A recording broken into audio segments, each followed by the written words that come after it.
जेके Yadav films present. ना मोहब्बत संभाली गई ना नफरतें पाली गई, अफसोस है उस जिंदगी का जो तेरे पीछे खाली गई। सिंगिंग बाय प्रिंस बिरिया। जाए से पहिले के सोना तू मानी लेका हनवा गे सोना चांद बनके करी है अंजोर तू पिया के अंगनवा गे सोना चांद बनके करी है अंजोर तू पिया के अंगनवा गे।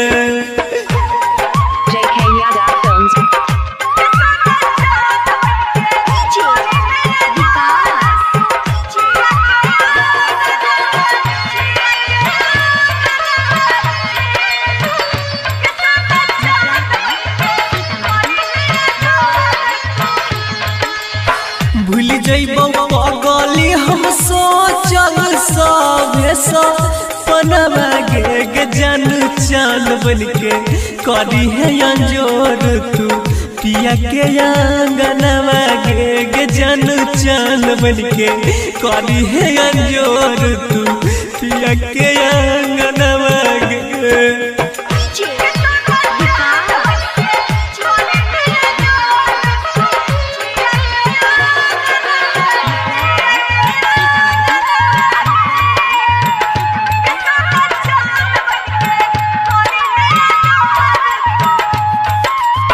पेनी है जब दुल्हन के जोरायौरीगा हनवा गे देख दी है सुंदर सुरातिया मनाई ले मनवा गे जन चान बनके करी है अंजोर तू पिया के अंगनवा गे सोना चान बनके करी है अंजोर तू पिया के अंगनवा गे।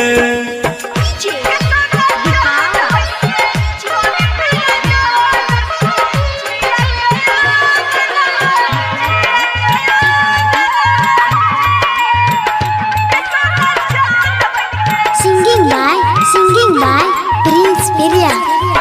कैल ही जे साथ हमरा करी है नहीं दोसरा के संगवा गे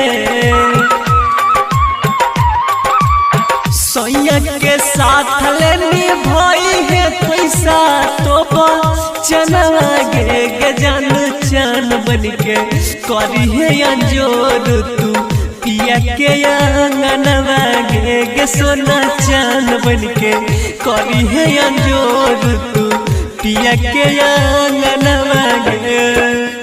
तोड़ल ही प्रिंसा के कोई दिलावा देखाई के सपनवा गे जान चान बनके करी है अंजोर तू पिया के अंगनवा गे।